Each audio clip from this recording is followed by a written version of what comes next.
De las muchas biografías que hemos presentado hasta la fecha, nos hemos centrado en personajes famosos, lo mismo que en otros que son poco conocidos.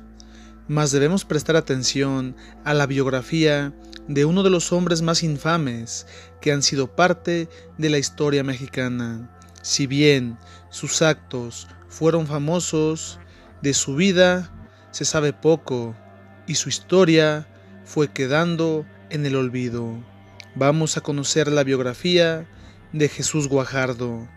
Nacido el 29 de agosto en Candela, Coahuila, llevó a cabo sus estudios en la Escuela Oficial número 2.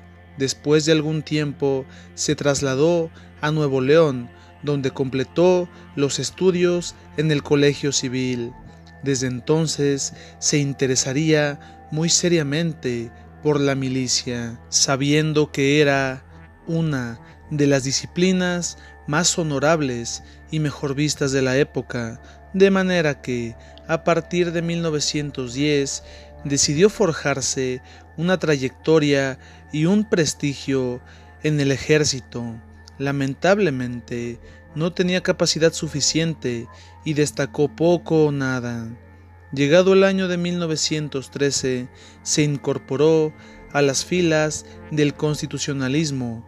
Luego del golpe de estado de Victoriano Huerta, se encontró al mando de algunos elementos, nuevamente sin pena ni gloria, debido a que no era un buen combatiente ni buen estratega. De hecho, ni siquiera era buen tirador o jinete. Sin embargo, se hizo de buenos amigos en los altos mandos del constitucionalismo, de manera que el compadrazgo le abrió bastantes puertas en la nueva milicia.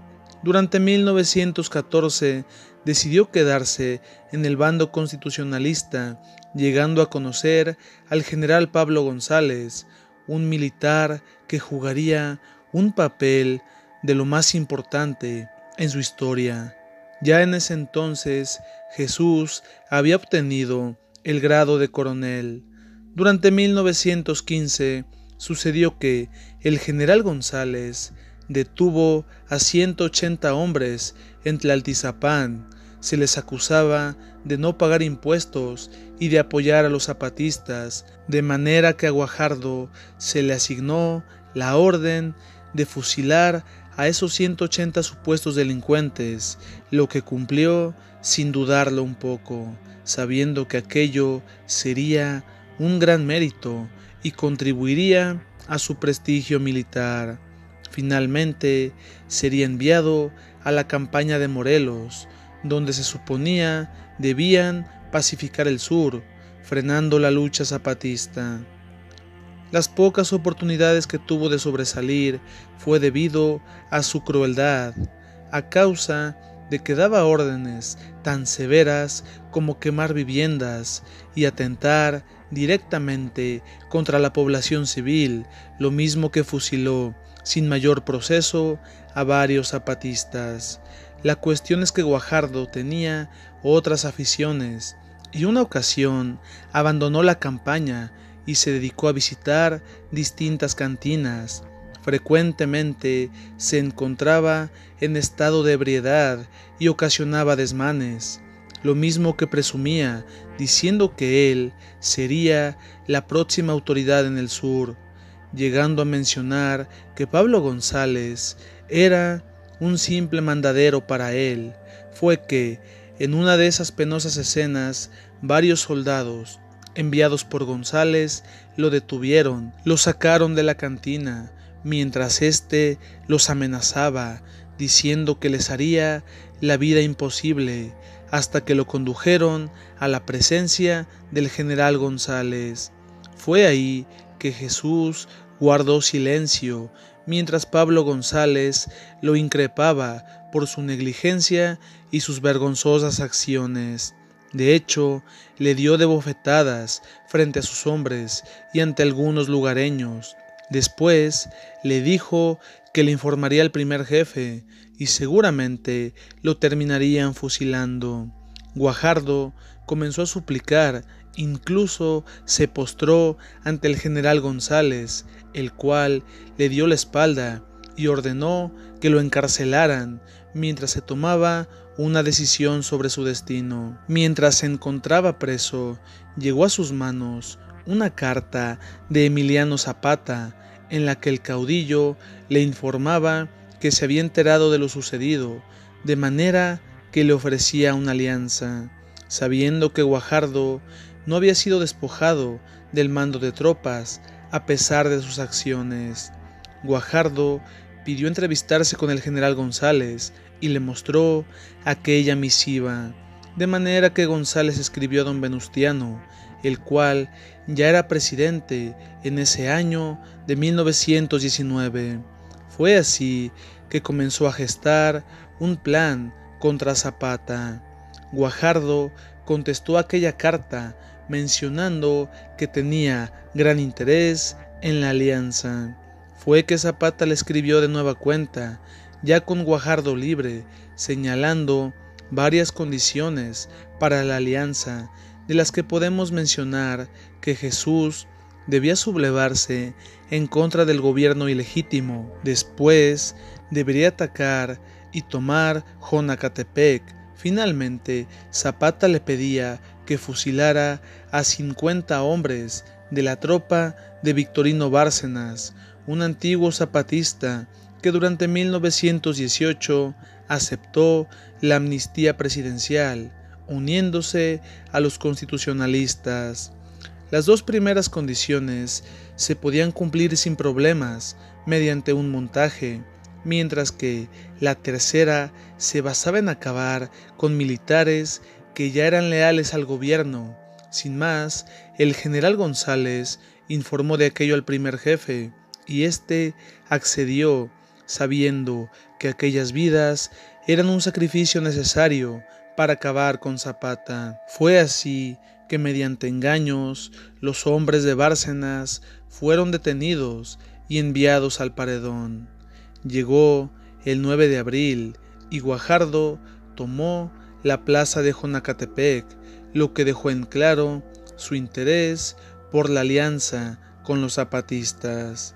Llegado el 10 de abril, luego de algunas entrevistas con Emiliano, Guajardo lo citó en la hacienda de Chinameca, donde le haría entrega de armas y parque, insumos indispensables para dar continuidad a su lucha, lo mismo que le entregaría varios elementos para fortalecer sus tropas. Serían las 2 de la tarde cuando Emiliano entró en la hacienda junto a su escolta de 10 hombres, de manera que Jesús dio la orden de tocar el clarín, haciendo la llamada de honor. En cuanto se apagó la última nota, los soldados federales que supuestamente se unirían a Zapata simplemente abrieron fuego, acabando con el caudillo y sus acompañantes, mientras que los zapatistas que esperaban fuera de la hacienda fueron atacados y terminaron huyendo.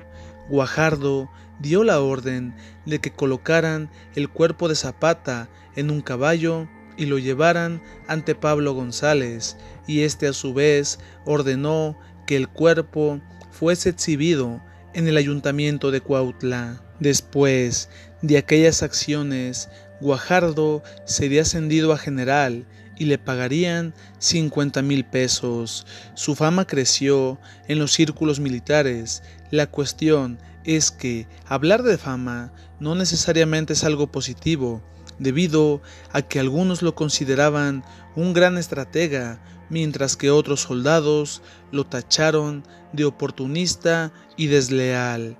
De una u otra manera, la prensa, que durante años había difamado a Zapata, lo convirtió en una celebridad.